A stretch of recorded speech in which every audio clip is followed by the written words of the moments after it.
ao passo que isso daqui faz um sentido, isso pode acabar com esse julgamento, pode destruir o julgamento. Se ele for acompanhado pelo Zanin e pela Carmen Lúcia, eu sei, é uma possibilidade muito remota, mas se ele for acompanhado, meu amigo, a coisa vai ficar ruim para o Alexandre de Moraes nessa história.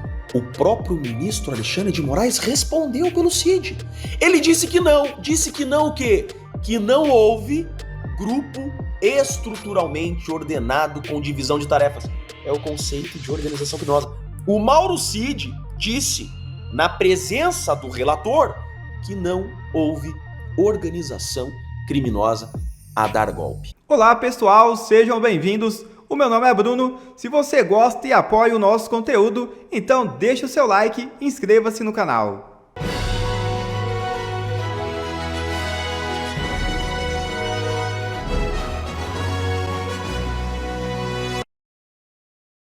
Casa Branca cita poder militar ao comentar caso Bolsonaro. É isso mesmo. A porta-voz da Casa Branca, Caroline Leavitt, mencionou o uso do poder militar dos Estados Unidos para garantir a liberdade de expressão ao comentar sobre o processo judicial que envolve o ex-presidente Jair Bolsonaro. A declaração foi feita nesta terça-feira. Leavitt fez a referência às Forças Armadas Americanas enquanto respondia a perguntas da imprensa internacional sobre a posição dos Estados Unidos em relação ao julgamento em andamento contra o ex-mandatário brasileiro. A representante da administração norte-americana vinculou especificamente a possibilidade de uso de recursos militares à questão da liberdade de expressão no contexto das discussões sobre o caso do ex-presidente Jair Bolsonaro, que atualmente lidera o Partido Liberal. A manifestação ocorreu durante a coletiva de imprensa realizada pela Casa Branca, quando jornalistas questionaram sobre o posicionamento do governo americano frente ao processo judicial que Bolsonaro enfrenta. Donald Trump não está para brincadeira. E o ministro Luiz Fux perde a paciência, interrompe Moraes pela segunda vez e deixa transparecer o clima de tensão no STF. É isso mesmo. O ministro Luiz Fux criticou a intervenção do ministro Flávio Dino durante a apresentação do voto do relator Alexandre de Moraes na sessão da primeira turma do Supremo Tribunal Federal. Teve divergência com o Fux. Isso é uma coisa muito positiva. O Fux falou que vai voltar às preliminares. Certamente, se ele vai voltar às preliminares, não vai ser para aceitar as preliminares, tal como o Alexandre de Moraes espera. Certamente vai ser para questionar essas preliminares, né? E em havendo questionamento dessas preliminares, a coisa pode ficar complicada. Abre mais um caminho para recurso, né, o recurso infringente nas preliminares e pode influenciar outros julgadores também. Vamos entender esse caso aqui porque eu gostei da posição do Fux, tá? Aparentemente vai ter confusão mesmo no voto dele, ele não vai baixar a cabeça como algumas pessoas imaginavam, né? Pois bem, o dia hoje está pegando fogo, né? O Nepal, o governo caiu no Nepal, um monte de protesto, né? Botaram fogo em todo mundo, pegaram os ministros todos na porrada. É uma coisa linda de se ver lá no Nepal, né? É aqui lá Israel atacou o Catar. Então, o Catar, que é um país soberano lá do Oriente Médio, mas que estava ajudando o Hamas, né? Ali na faixa de Gaza, Israel atacou o Catar. Estou falando sobre isso lá no Mundo em Revolução. E agora temos o julgamento do Bolsonaro. Está pegando fogo o dia hoje, né? Hoje vai ser um dia com muitas notícias. Enfim, vou falar então agora sobre o que aconteceu na parte da manhã, o julgamento. Manhã do dia 9 de setembro, tá, gente? Porque o julgamento vai continuar e deve ter mais coisa à tarde. É possível que o voto do Fux aconteça ainda hoje à tarde. E aí, certamente, eu imagino que nós vamos ter novidades nesse voto do Fux aqui, tá? Bom, começou com o Alexandre de Moraes fazendo a leitura, enfrentando as preliminares, e como a gente imaginava, ele falou que não iria repassar as preliminares, porque na visão dele, todas elas já tinham sido enfrentadas antes, né? Só que aí o Fux lembrou ele, não, foram enfrentadas na denúncia. Uma coisa é preliminar para a denúncia, outra coisa é preliminar para o julgamento. Ah, mas é a mesma preliminar. Não, é a mesma preliminar, mas o peso agora é diferente, né? Porque a denúncia é meramente você aceitar, investigar o caso, levantar o caso, avançar com as provas, estudar o que está acontecendo. Então, uma coisa é isso, você, né, preliminar para isso. Ah, não, para isso eu acho que não tem problema. Agora, não julgamento é outra história. Preliminar para condenar alguém é um peso muito mais sério, então você tem que avaliar aquela preliminar com mais cuidado. E o Fux já deixou claro que ele vai fazer essa avaliação, né? O Alexandre de Moraes não gostou, não. O Alexandre de Moraes está nervoso pra caramba, como é de se imaginar nessa história, arrumando briga com todo mundo lá, né? Bom, o voto do Alexandre de Moraes, ninguém tem dúvida, né? Tá aqui, ele mostrou aqui a organização criminosa, fez o PowerPoint dele aqui. É curioso, né? É sistemático que o PowerPoint do Lula foi feito pelo PGR, né? Foi feito pelo procurador, né? Lembra aquilo que eu falo sempre para vocês, o procurador tem mesmo a função de acusar, né, de culpar as pessoas, né? Então, de certa forma, você pode discordar dele, mas ele está na posição correta, o PGR está fazendo a coisa correta. O juiz é quem deveria ser isento, né? E no caso do Alexandre de Moraes, ele dá todas as dicas de que ele não é isento, que ele que quer condenar mesmo, e tanto que ele que fez o PPT aqui, fez o PowerPoint para o pessoal poder contrabalançar o do Lula, né? Como eu já falei para vocês, uma das ideias desse pessoal, além de tirar o Bolsonaro da política, é tentar dizer que o Bolsonaro é a mesma coisa que o Lula. Vocês já ouviram vários esquerdosos, vários pessoal da isentosfera falando a mesma coisa, né? Que Bolsonaro é o mesmo que o Lula. Então eles querem fazer essa equivalência falsa, que não tem como fazer equivalência, porque tá mais do que na cara que esse processo é totalmente viciado, não tem prova nenhuma de nada, ao passo que o do Lula não, o do Lula foi verdadeiro, o Lula realmente foram anos levantando provas na primeira instância, confirmado pela segunda instância, com tudo aquilo desenrolando de forma aberta, né? O STF, não, tudo na correria, correndo para evitar que o Bolsonaro concorra nas eleições ano que vem, um monte de atropelos e não sei o que lá, a ordem do Alex Soros e do Jorge Soros para tentar achar uma solução para a esquerda que seja proibir todo mundo, né? Eles querem usar o caso do Brasil como uma forma, né, de resolver o problema na Europa da direita. A esquerda está perdendo força na Europa, então eles querem dizer, não, o Brasil fez assim, vamos fazer aqui também, é só prender todo mundo da direita que acabou o problema, né? Aí a esquerda volta a ganhar a eleição, né? O que eles estão querendo. Então, bom, o voto do Alexandre de Moraes está mais do que claro que é tendencioso, ele está sendo um acusador, não um juiz, e mais uma vez fez aqui o PPT mostrando o Bolsonaro como líder da quadrilha, segundo ele, né? E rebateu a crítica aqui, ó. A ideia de que o juiz deve ser uma samambaia jurídica durante o processo não tem nenhuma ligação com o sistema acusatório. Não, Alexandre de Moraes, samambaia jurídica é exatamente o que se espera do juiz, a isenção completa. Ele tem que ser totalmente isento, não pode estar nem de um lado nem de outro. Tem que ser uma samambaia mesmo, para ser o cara que vai dizer só quem está certo, né?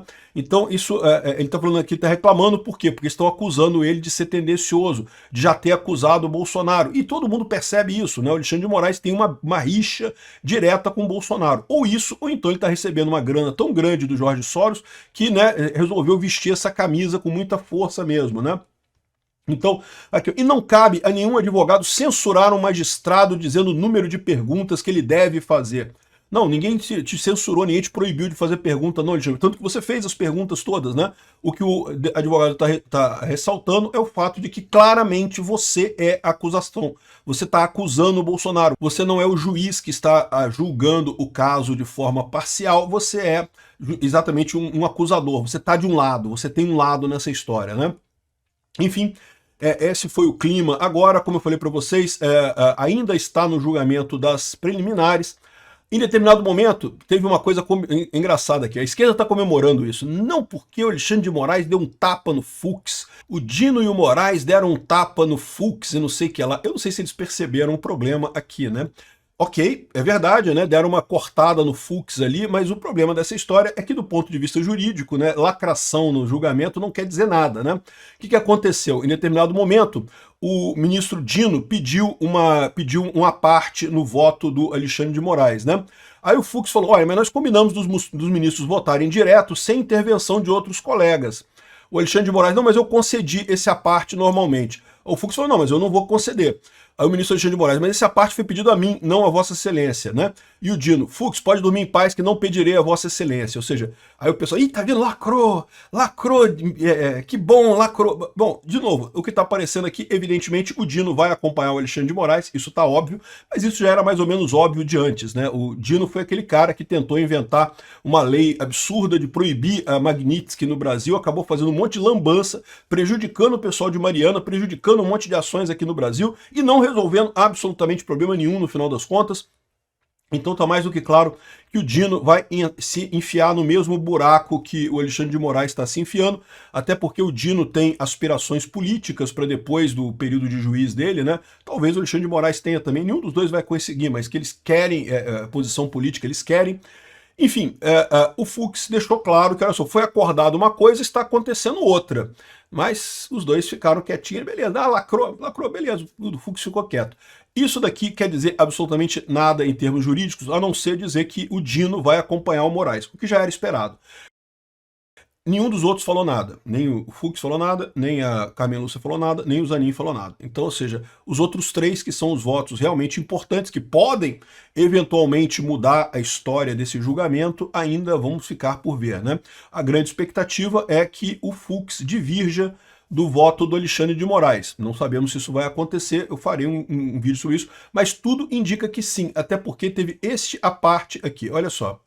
Senhor presidente, só apenas pela ordem, por favor. Vossa Excelência está votando as preliminares, eu vou me reservar o direito de voltar a elas na oportunidade em que eu vou votar. Porque desde o recebimento da denúncia, por uma questão de coerência, eu sempre ressalvei ter vencido nessas posições. Só acho que eu vou voltar a essa, muito embora, assim como Vossa Excelência votando direto, eu também vou votar direto, mas vou abordar também as questões preliminares.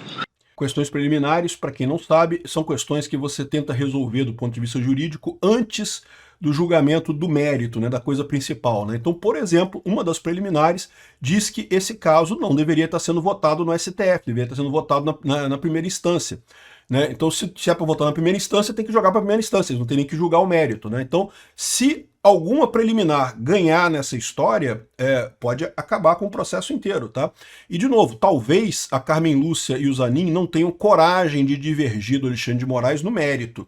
Porque o Alexandre de Moraes vai condenar o Bolsonaro, todo mundo quer condenar o Bolsonaro ali. Mas talvez tenham coragem de divergir do Alexandre de Moraes em alguma preliminar, jogar para a primeira instância, jogar para o plenário, que também é outro atraso enorme, ou pedir vista, enfim, tem um monte de coisa aqui que pode acontecer. O Fux já deixou claro que vai questionar a preliminar. Veja, ele não adiantou a decisão dele, nem seria de bom tom, né? Quando ele tiver o voto dele, vai dizer qual é a decisão dele. Mas você concorda comigo que se ele fosse decidir a favor das preliminares que o Alexandre de Moraes falou ali, que ele não precisaria fazer essa parte? Não precisaria fazer essa parte se não fosse decidir isso daqui. E isso daqui é significativo. Né? A esquerda toda feliz, porque deu uma lacrada ali, não sei o que lá. Isso não quer dizer absolutamente nada, ao passo que isso daqui faz um sentido. Isso pode acabar com esse julgamento, pode destruir o julgamento. Se ele for acompanhado pelo Zanin e pela Carmen Lúcia, eu sei, é uma possibilidade muito remota, mas se ele for acompanhado, meu amigo, a coisa vai ficar ruim para o Alexandre de Moraes nessa história, né? Mas tem mais, ele vai falar mais coisa aqui, olha só. Obrigado, presidente. Não, obrigado, ministro Fux. Só constatando todas essas preliminares até agora que eu me referi, todas foram votadas por unanimidade, inclusive com o voto de Vossa Excelência. Essa que vou me referir no recebimento da denúncia. No recebimento da denúncia, exato. Repara que tem uma diferença, como eu falei para vocês, né? Essas preliminares foram votadas no recebimento da denúncia. Não quer dizer que seja a mesma coisa no julgamento, né? O recebimento da denúncia, tipo assim, de repente o caso não é tão forte assim, não tem uma prova tão segura contra a pessoa. Talvez a delação premiada realmente seja uma coisa meio estranha ali, coisa e tal. Mas vamos avaliar, né? Vamos receber a denúncia, vamos avaliar a coisa, vamos ver com cuidado esse processo e depois a gente faz a condenação. Aí você pode chegar à conclusão de que, olha só, as preliminares aqui realmente estão falhando, né? As preliminares não justificam esse julgamento. Então, de novo, o fato da preliminar ter sido aceita, inclusive por unanimidade, inclusive com o voto do Fux na denúncia, não quer dizer que elas sejam válidas agora. Agora, o julgamento é outro patamar totalmente diferente. Né? Para o recebimento da denúncia, basta haver indícios de materialidade e autoria de um crime. Se há indícios de materialidade e autoria, você já recebe a denúncia, vai avaliar e coisa e tal. Agora, para condenar é outra história. Para condenar, você tem que ter a certeza inegável, nenhuma dúvida, de que o que aconteceu foi aquilo que está descrito pelo promotor. Se tiver dúvida, você não pode condenar. Você não pode condenar. Se tiver dúvida, in dúbio pro réu, você não pode condenar, né? Então, essa troca entre o Alexandre de Moraes e o Fux aqui foi bastante reveladora sobre o que vai acontecer na parte da tarde. É lógico, dependendo de como é que for o voto do Fux, como é que for as outras coisas, a gente vai comentar mais sobre isso, né? Além disso, nesse meio tempo, o Zucco já disse que tem a maioria na Câmara para pautar a anistia. Afirma que mais de 300 congressistas apoiam levar a proposta ao plenário. A fala foi para chegar ao STF para acompanhar o julgamento do Bolsonaro, né? e vamos ver se o Congresso consegue votar isso. Seria muito importante o Congresso votar essa semana, pelo menos a urgência da anistia. Vamos ver se eles conseguem fazer esse tipo de coisa para dar esse recado que é muito importante. Lembra?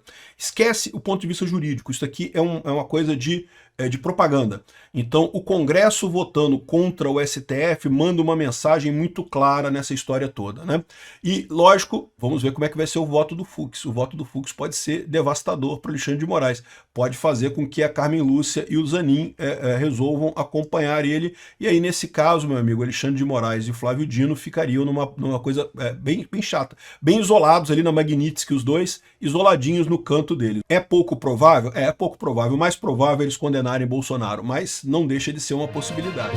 O Brasil está acompanhando, está acontecendo agora o julgamento mais político da história do nosso Brasil. Eu estou aqui, por óbvio, acompanhando também. E olha só o que eu reparei na fala do relator. Olha só o que ele diz sobre a organização criminosa. Mas ele não se atentou a um detalhe que foi dito pelo delator e eu vou mostrar para o Brasil. Olha isso daqui. A acusação foi feita e as defesas foram realizadas exatamente nesse conjunto. O conjunto é de uma organização criminosa sob a liderança de Jair Messias Bolsonaro, que durante o período de julho de 2021 até 8 de janeiro de 2023, essa organização criminosa com divisão de tarefas e de forma permanente e hierarquizada, o que caracteriza o crime de organização criminosa, praticou vários atos executórios. Prestaram atenção no que ele disse? Disse que houve organização criminosa. Só que, pelo visto, ele esqueceu o que o Mauro Cid disse.